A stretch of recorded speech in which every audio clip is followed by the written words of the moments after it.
Di tengah kebuntuan militer, Kabinet Israel mengaktifkan opsi Gideon. Dari sebuah kapal selam kelas Dolphin diluncurkan satu rudal jelajah berkepala nuklir yang menghantam sebuah fasilitas pengembangan drone milik IRGC di Gurun. Ledakan berkekuatan rendah itu, meski terjadi di area terpencil, terdeteksi oleh stasiun pemantau internasional. Keputusan rahasia ini memicu kepanikan diplomatik dan memaksa pemerintah regional menilai ulang respons militer mereka. Informasi lapangan menunjukkan jejak radiasi terukur dan kerusakan struktural pada lokasi tujuan, sementara analisis intelijen memperingatkan konsekuensi geopolitik yang luas bagi keamanan regional. Dunia menunggu respons lanjutan dari aktor internasional yang terlibat dan ketidakpastian meluas. Koalisi Rusia, Iran, dan Mesir merespons dengan menyetujui protokol kiamat dalam sidang darurat 3 negara. Moskow diberi mandat menghancurkan pusat komando menggunakan 24 misil hipersonik, sementara Teheran dan Kairo menyiapkan 9.500 rudal balistik dan jelajah untuk melumpuhkan pangkalan, depot munisi, serta jaringan logistik. Operasi itu mengerahkan 6 skuadron pesawat taktis dan 4 regimen artileri berpandu, didukung oleh analisis satelit dari 5 satelit pengintai. Target operasi meliputi 32 lokasi strategis di seluruh wilayah, termasuk 11 pusat komunikasi vital yang segera dinonaktifkan. Semua tindakan direncanakan sebagai serangan simultan yang menargetkan infrastruktur militer dan jaringan komunikasi musuh segera. Pagi ini operasi Timbangan Patah memasuki fase pelumpuhan komando yang telah direncanakan secara detail. 4 pembom strategis melaksanakan sortase dari pangkalan di atas Laut Kaspia dan meluncurkan 6 rudal hipersonik Zircon yang diarahkan ke sebuah gunung tempat sebuah bunker komando alternatif berada di dekat Yerusalem. Setiap rudal menempuh lintasan supersonik dan dipandu ke titik fokus yang telah dihitung dengan akurasi tinggi. 3 hulu ledak termobarik disiapkan untuk menembus lapisan beton dan tanah hingga ruang-ruang terdalam. Operasi ini dipadukan dengan serangan elektronik simultan. 2 platform peperangan elektronik menonaktifkan frekuensi darurat dan memutus 2 node jaringan komunikasi backup, sementara 1 depot bahan bakar cadangan dinonaktifkan untuk mencegah upaya evakuasi bermotor. Intelijen koalisi yang memonitor target selama 72 jam sebelumnya, mengonfirmasi bahwa fasilitas bawah tanah itu dibangun pada kedalaman terukur sekitar 320 meter dan menampung 24 pejabat senior serta unit kendali kritis. Kombinasi energi kinetik zircon dan efek termobarik menghasilkan tekanan internal yang memicu runtuhan berantai. Punggung gunung retak dan pergeseran batuan menyebabkan akses fisik ke seluruh jaringan bawah tanah tersumbat. Sensor seismik koalisi merekam lonjakan energi dan perubahan topografi lokal, serta citra satelit memperlihatkan kawah selebar sekitar 150 meter muncul di lokasi serangan. Dalam hitungan menit setelah dampak utama, semua jalur komunikasi dari dan menuju fasilitas itu terputus. Tidak ada sinyal perintah darurat yang terpantau, dan upaya pemulihan perintah komando menjadi tidak memungkinkan. Tim pemantau menyaksikan pula bahwa beberapa sistem redundan yang dirancang untuk melanjutkan kendali setelah serangan konvensional ikut terhenti karena kerusakan infrastruktur dan gangguan elektronik. Dampak operasionalnya langsung, pusat kendali tak lagi responsif, struktur komando profesional runtuh, dan koordinasi militer pada tingkat strategis mengalami dislokasi total. Konsekuensinya melampaui hancurnya fasilitas fisik, kehilangan kemampuan komando, dan kontrol seketika membuat jaringan pertahanan tidak dapat mengorganisir tanggapan terkoordinasi terhadap gelombang serangan berikutnya. Koalisi mencatat efektivitas kombinasi presisi hipersonik, hulu ledak penetrator, dan perang elektronik dalam menonaktifkan simpul komando paling terlindungi, sehingga fase awal operasi memenuhi tujuan strategis yang ditetapkan tanpa eskalasi taktis tambahan di kawasan sekitarnya.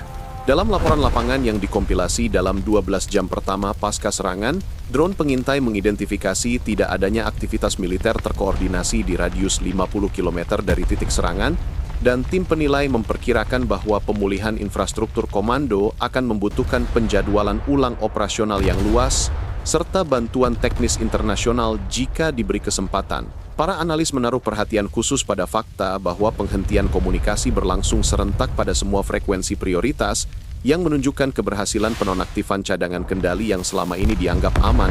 Dampak politik dan militer muncul segera, dengan kekosongan kepemimpinan yang menimbulkan kecemasan regional dan kekhawatiran kolosal akan kekosongan keamanan di tingkat internasional.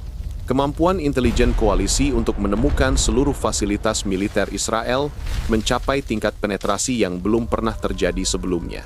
Pada pukul 04.47, Iran meluncurkan lebih dari 2.500 rudal balistik dan jelajah yang menargetkan 15 pangkalan udara utama serta 32 depot amunisi yang tersebar di seluruh negeri. Bersamaan dengan itu, Mesir melancarkan 1.800 rudal jelajah presisi ke 12 pangkalan angkatan laut dan 5 pelabuhan penting, termasuk Haifa dan Ashdod. Setiap gelombang serangan berlangsung selama hampir 30 menit dengan koordinasi ketat antar unit komando.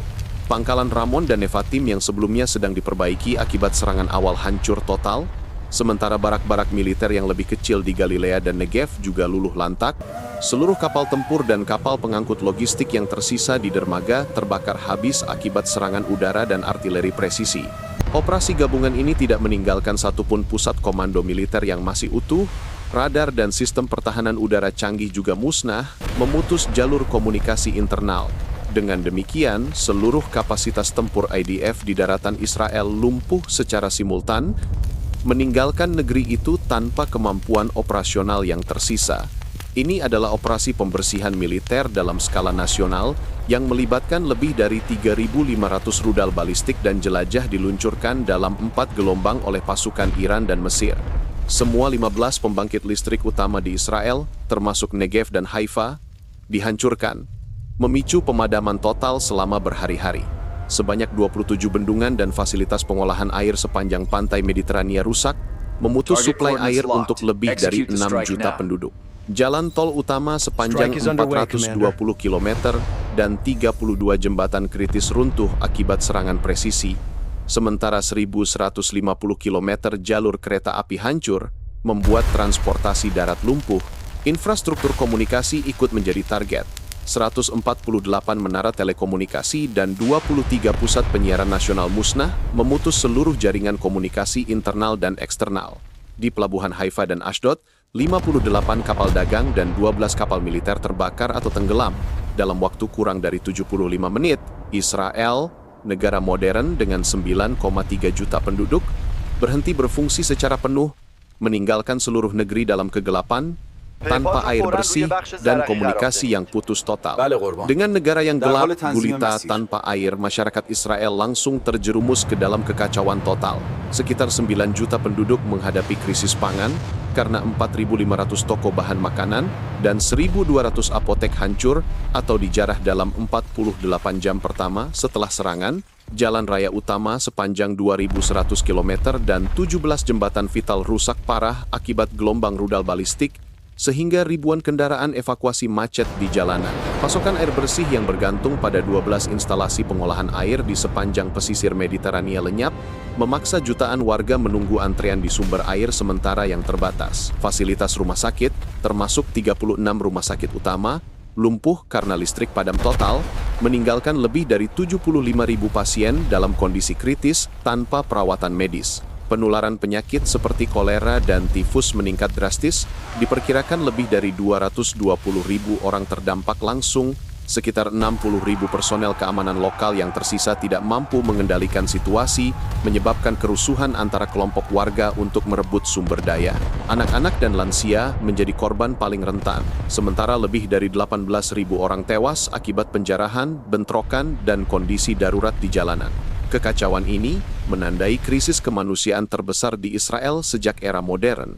Puluhan ribu orang diperkirakan tewas akibat gelombang serangan gabungan dari Iran dan Mesir, termasuk lebih dari 3.500 pasukan yang berada di pangkalan udara Nevatim dan 2.200 tentara di pangkalan Ramon. Serangan rudal balistik dan jelajah dilakukan secara simultan dalam 7 gelombang, menghantam 12 pangkalan militer, 5 dermaga utama di Haifa dan Ashdod, serta 18 depot amunisi dan gudang persenjataan di seluruh Israel. Semua 8 pembangkit listrik utama dari utara hingga selatan hancur, menyebabkan seluruh negeri terbenam dalam kegelapan total. Jaringan distribusi air di sepanjang pantai Mediterania yang melayani sekitar 80% populasi juga hancur, memicu krisis air darurat.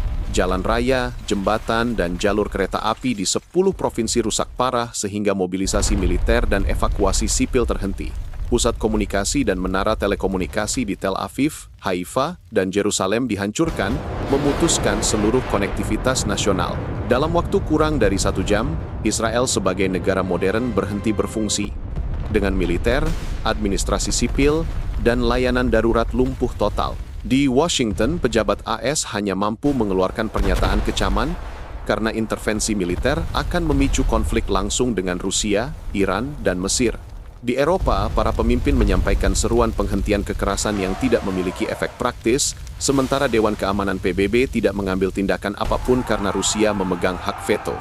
Dunia hanya dapat menyaksikan kehancuran melalui citra satelit yang memperlihatkan negara yang sedang dilenyapkan dari peta operasional. Saat serangan mereda dan dunia mulai mencerna apa yang telah terjadi, lanskap geopolitik Timur Tengah berubah secara drastis. Koalisi militer baru yang dipimpin Rusia, dengan dukungan 120.000 pasukan Iran dan 80.000 tentara Mesir, berhasil menstabilkan wilayah bekas konflik. Armada Rusia menempatkan 16 kapal perang kelas frigat dan 4 kapal selam serbu dekat Laut Mediterania, sementara Iran meluncurkan 2.450 rudal balistik jarak menengah untuk menekan sisa infrastruktur militer Israel. Di sisi udara, 90 pesawat tempur Su-57 Rusia dan 150 F-16 Mesir mengawasi langit Israel yang hancur. Pangkalan militer yang sebelumnya menampung 30.000 personel Israel kini kosong, dan sistem radar canggih Iron Dome serta 5 stasiun kontrol satelit telah dinonaktifkan. Kota-kota besar yang dulunya berpenduduk jutaan kini hanya menyisakan 500.000 penduduk yang bertahan hidup di bawah kondisi darurat. Semua jaringan listrik, komunikasi, dan jalur logistik hancur total. Dunia internasional, termasuk PBB dan NATO, tidak dapat campur tangan langsung karena risiko konfrontasi nuklir, sehingga kekosongan kekuasaan di kawasan ini menjadi tantangan yang mendesak dan tidak terprediksi bagi stabilitas regional.